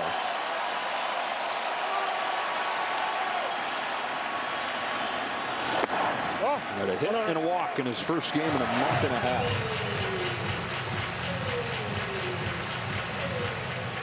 He's got an early count hack, and I mean a hack like that. To Betts short, backhand stab, lobs it across, and 3 ground ball outs. Yamamoto with 14 in a row retired, sniffing it again, sniffing the finish line. Chevy makes America's most dependable trucks, like the rugged Colorado. In Aurora, Ontario this morning, led by MLB Play Ball ambassador Coach Ballgame. Youngsters are joined by softball legend Jamie Finch and MLB alumni. You can go to playball.org to get more information as Tommy Edman flies out on the first pitch from Louis Varland, who's gotten 2 outs on 2 pitches.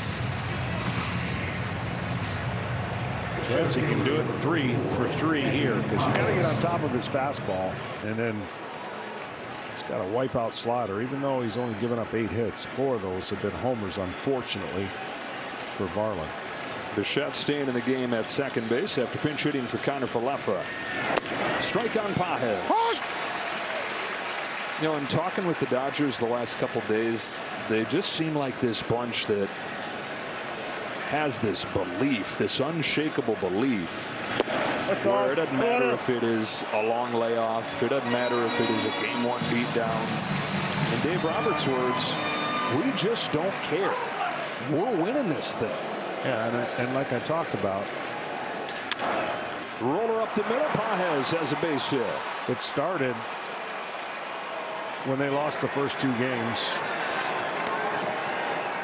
When there was 2 games to 1, when they had to win those 2 games, when they were facing elimination and had to win those 2 games to get to the next level, they just said, I don't care about the noise. We don't care about anything. We're going to internally do this. And they did. Yeah, it was the division series last year. Down 2-1. Questions about Dave Roberts' job at that point. That's right.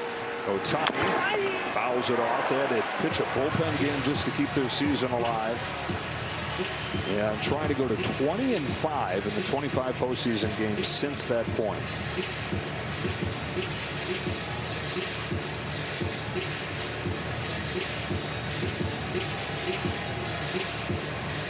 First defending champion that's made it back to the World Series since the Phillies in 2009. No team has repeated since the Yankees, 98 to 2000. Ohtani breaks his bat on a base hit to right. Back-to-back singles for Pages and Ohtani. Throw behind Pages, who almost got back-picked there by Barger. Barger's got a cannon. If they got to know that. But it looks like he got back. I mean, this guy, 98 miles an hour, he can throw a ball. Close.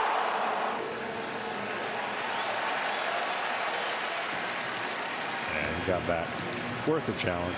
He might have kept his spot in the lineup by a half-inch right there. 94-mile-per-hour throw there. And now we get a quick word from Capital One. What's been the highlight of your career? And that'd have to be bank guy. I've always been passionate about no fees or minimums on checking accounts. What's in your wallet?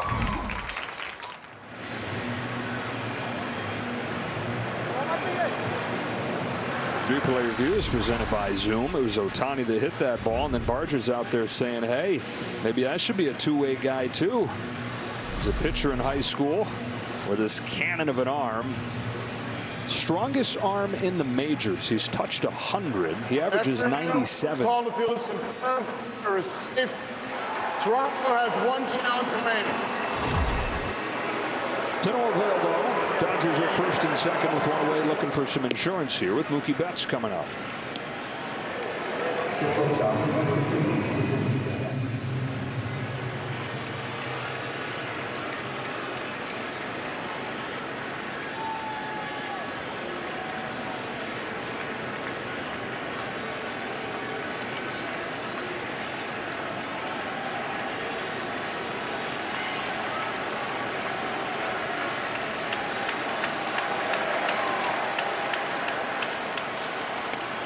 Dave Roberts said, an old coach who used to say in college, we want to make them listen to silence when they go on the road. He said that was the goal for his team coming into these two games. I know you talk about keeping it to a dull roar. They wanted to make them listen to the silence. There was not much silence yesterday. For the first 6 innings today. The 2 home runs that have turned that track on. Track of silence.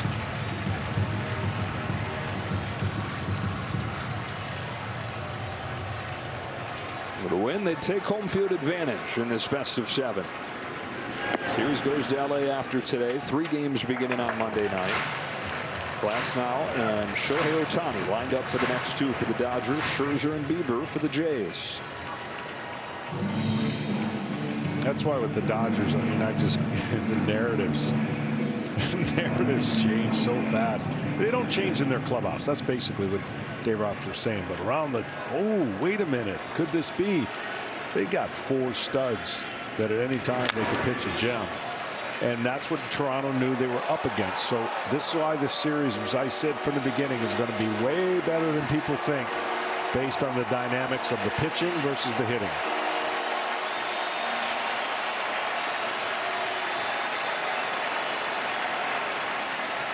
The 2-2 to Betts.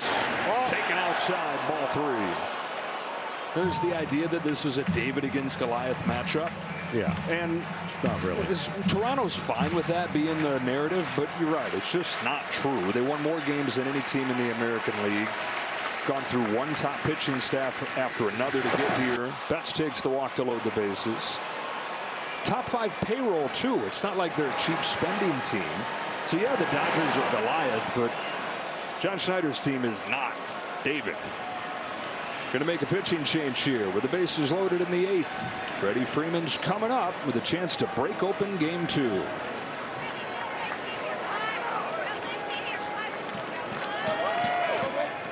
Compliments. It's the anniversary of the first walk-off grand slam in World Series history. Game 1 last year against the Yankees. The moment he's talked about is a life-changing moment for him.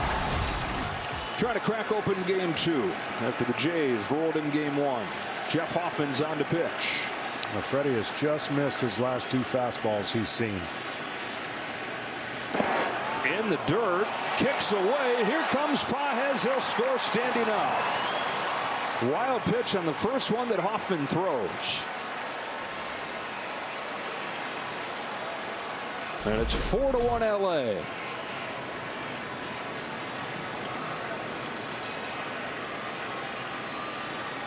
Thought there for a minute might have hit him. Yeah. I think it did. Doesn't matter, but he would get first base if they reviewed it.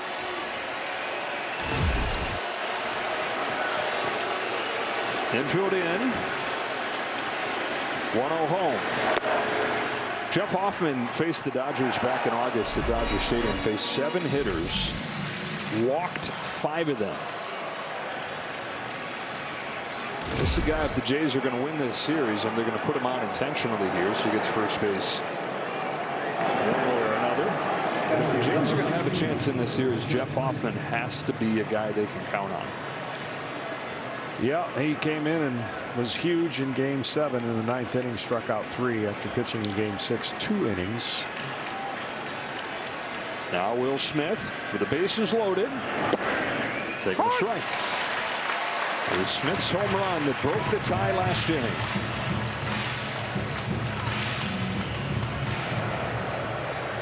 Mason Fluharty getting loose.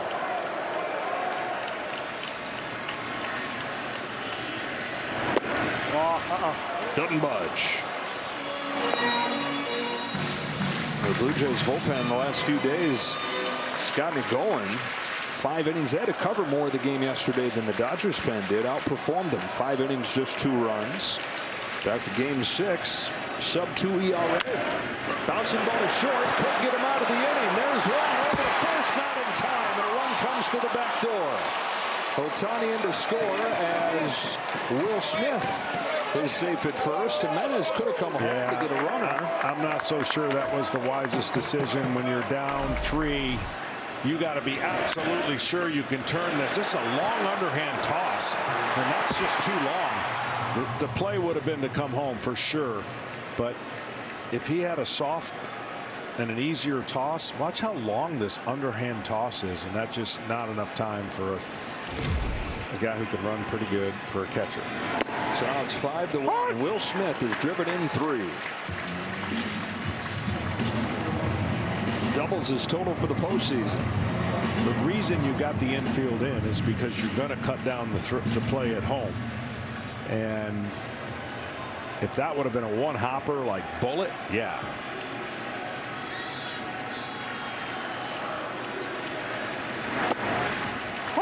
Going to Tasker Hernandez trying to avoid the World Series golden sombrero here. Struck out all 3 times against Kevin Gausman. And an 0-2 count against Hoffman. He also had to deal with the most borderline low strikes all game that have not gone his way. Here we go.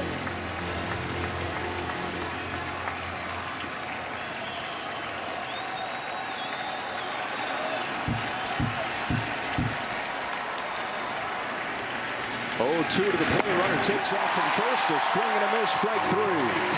Dodgers get 2 against the pen in the 8th. And Yoshinobu Yamamoto has retired 14 in a row. Could he be headed for yet another complete game? Look out, 'cause here I come. Ready to lose weight? Yamamoto pulls in strike 1 on the 9-hitter Andrés Giménez, who's retired 14 in a row. He's coming off the first complete game in the playoffs in 8 years, now eyeing a 2nd in a row. You know Dave Roberts is in no hurry at all to get that bullpen going. Yamamoto's thrown as many as 113 pitches in a game. A little defensive maneuver behind him. Justin Dean's into the game in center field. That moves Pages over to right. 113 in a game in the big leagues. You go back to his time in Japan. He had a game in the Japan series where he struck out 14, went the distance, and he threw 138 pitches, doing stuff like you guys used to do. Well, the pitch count's overrated. We've gotten obsessed by it. And that's why it won't matter here tonight. It's all about the rhythm and the fluidity in which he's throwing. And if you see that stress cuts that down, early on stress, but no stress in the last 3 or 4 innings, that's for sure. His 0-2 pitch. Lays off the high fastball. You know, there's the idea that the pitchers that come from Japan, rigid schedules, they have a lot of asks. But if you give them their structure and their schedule, fouled into the glove, strike 3. They say, look, you give me that, I'm good, you can push me. Run that pitch count as high as you need to. At 85 pitches, he's got 1 gone in the 8th. Then we get a quick word from FanDuel. Make baseball come alive when you bet live this season with FanDuel. Here we go, top of the order, one more chance. Springer's 1 for 2. I laugh every time I hear it, because if that was a scientific data that had a point of eliminating injuries, I'd be all for it. It's actually the worst part of our game where we obsess over pitches, but yet injuries are going through the roof. So you really got to look and use your eyes, and not every number is the same for every pitcher. That's the beauty of it. And yet, as soon as you see 100 pitches, you're like, oh, he's going to break. Get him out. How do we decide 100 is the one? Curve pops in there for a strike, and it's 0-2. It was heavy splitter the first few innings. He's almost ditched that pitch, bringing along the rest of the arsenal. Inside with a splitter right there.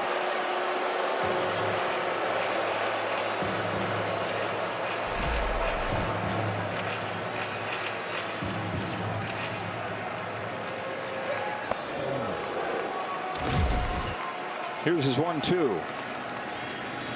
Strikes out Springer with a fastball. That thing blazing to the top of the zone. Yamamoto's 7. Four-seamer rising to the top. Again, all 4 quadrants have been thrown to tonight with 5 and 6 different pitches. So he has taken a great offense. Maybe not early on, but since then, just put him away. Lucas with 2 out, takes strike 1.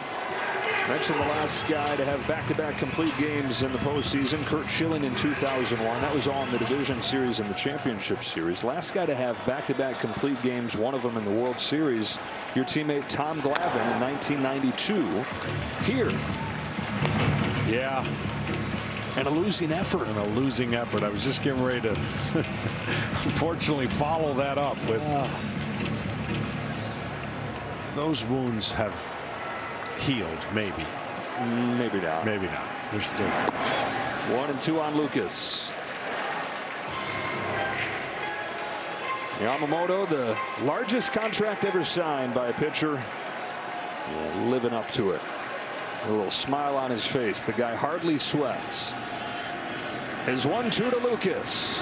His fastball needs to get him looking. He strikes out the side in the 8th. What a performance. Yoshinobu Yamamoto take a bow in game 2. The Dodgers 5, the Jays 1. LA's 3 outs away from tying this series up. With so many choices on Booking.com, like this waterfront hotel.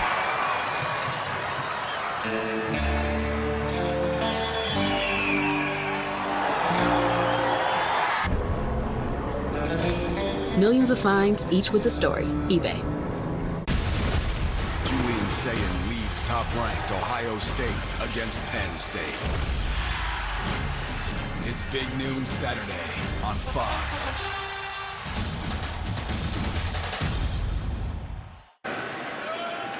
This game is tied at 1 to the 7th inning. Back-to-back 2-run innings for the Dodgers. One of those came on a home run from this guy, Max Muncy. Meanwhile, Yamamoto has kept on rolling. 17 in a row retired. Strikes out the side in the 8th. 8 for the day. No walks. No base runners since the 3rd. 2-0 on Muncy as Braden Fisher takes over for the Jays. The Dodgers, for a lot of this season, fell well below expectations. coming into the year, there was talk, and justified when you look at the roster, could this be the best team ever? Could they threaten the Mariners' 2001 wins record? Health was a part of it, and to be expected with the oldest roster in baseball. They dealt with a lot of injuries, especially to the rotation. Lineup, though, guys like Muncy missed time, takes a walk here to start the 9th.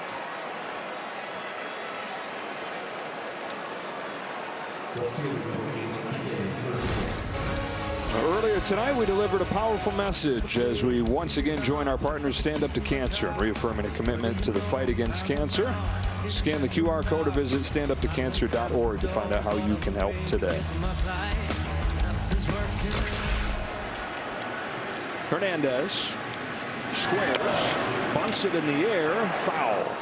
So again, part of it was health, part of it was just human nature. They didn't have the consistent edge. The regular season pretty much a formality for them, and lacked focus at times, played to the level of their competition. Early September, Dave Roberts pulled the team together when they were in Baltimore. They were on a 4-game losing streak at that point. Looked like they might lose the division to the Padres, who are right on their heels. Muncy takes off on this pop up into shallow right field. He'll retreat. Barger coming on. Guerrero going out to make the catch. Wow.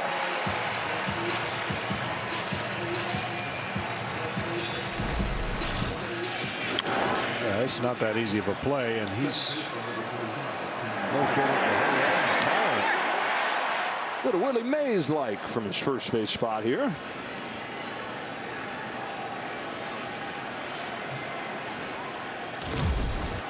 One away for Tommy Edman.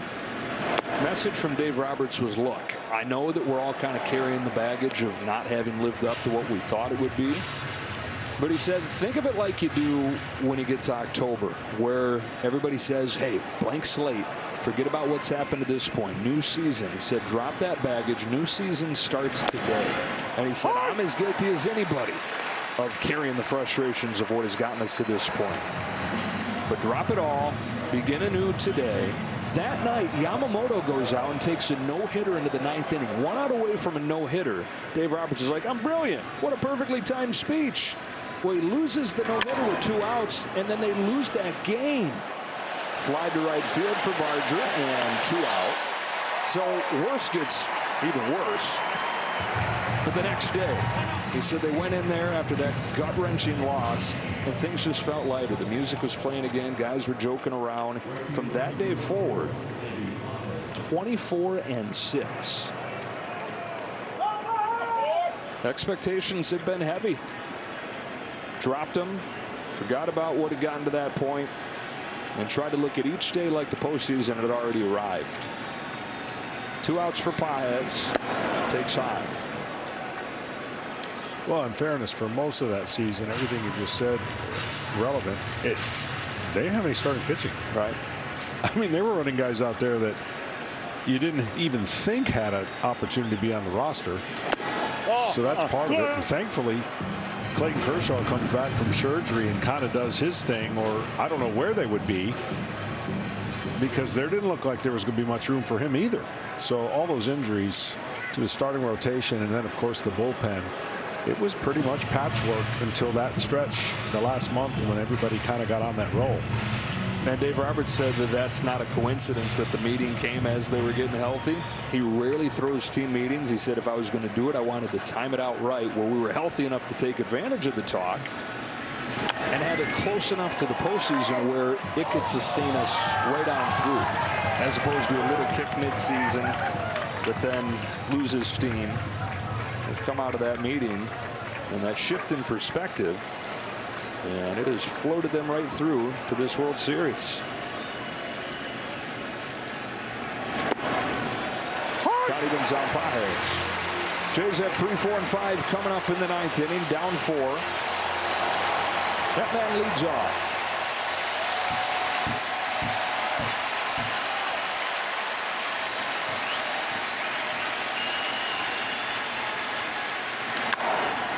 High fly ball to left center field, but no big deal for Dalton Varsho.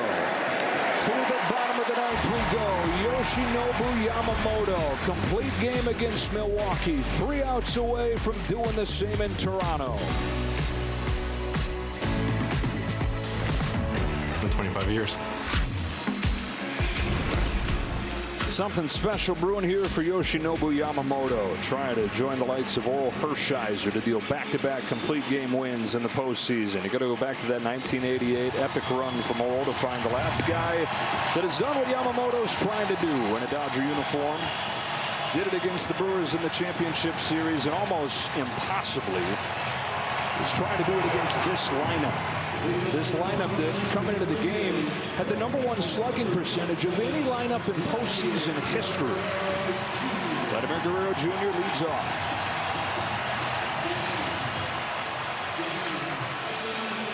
Guerrero singled in the 3rd. Toronto does not have a base runner since. 17 up, 17 down. Has not been a ball out of the infield since the 5th. A curve to the knees for strike 1.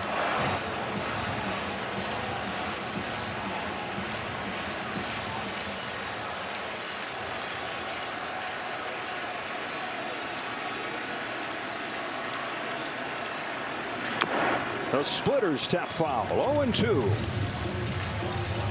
Well, they say when you're in offense and you're up there and the guy's in rhythm, you got to get him out of the stretch. Well, haven't done that in a while.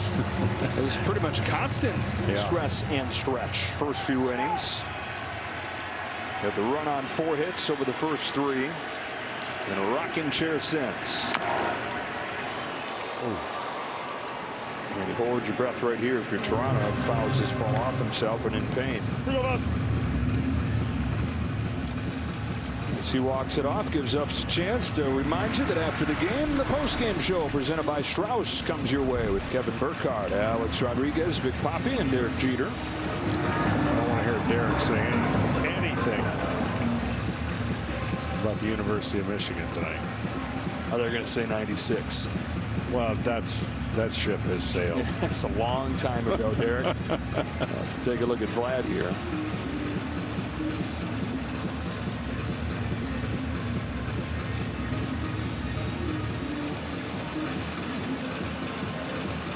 All right, John, you want to talk football? Let's talk football.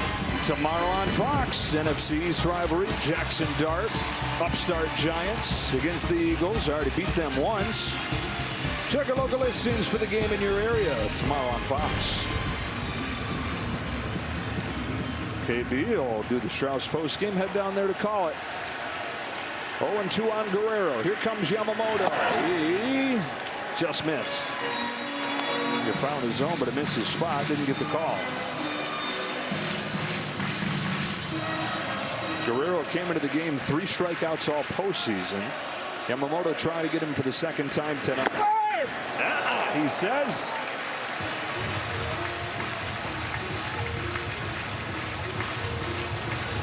Two and 2. Sasaki just in case. Curve off the end of the bat. Freeman to first. 1 away in the 9th. You know, it's a franchise with such a rich history. And the pillars of that history are some of the biggest names in pitching that we've ever seen in this sport. Mention Oral Hershiser. He did it in 1988. In that same era, Fernando Valenzuela. Of course, back to Sandy Koufax and Don Drysdale and Don Sutton, all Hall of Famers. Clayton Kershaw in this era. A strike on Kirk. To do something that stirs up those names, stirs up the biggest names in this franchise's history, you're doing something utterly masterful. And Yoshinobu Yamamoto, that. How about what he's just doing in this new generation of devaluing starting pitching? It makes it even stand out even more.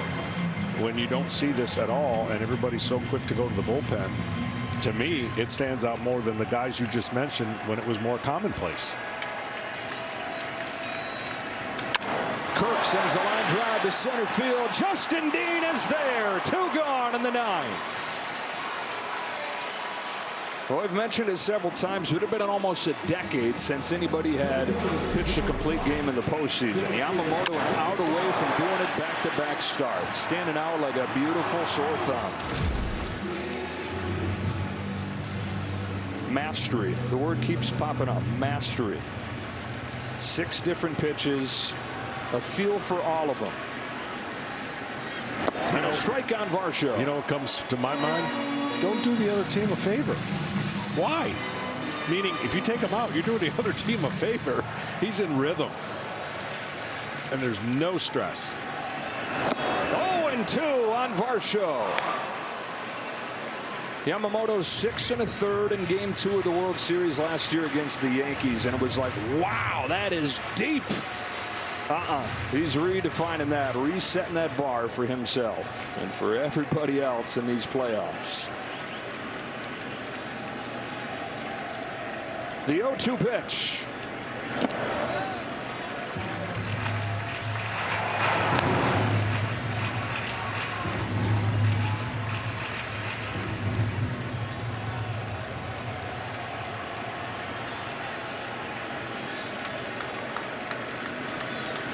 The 1-2 pitch. Popped up. Left side. Yamamoto goes the distance again. World Series mastery. Yoshinobu Yamamoto, Game 2 of the World Series against the Blue Jays, has thrown a complete game, retiring the final 20 that he faces. 9 strikeouts, no walks.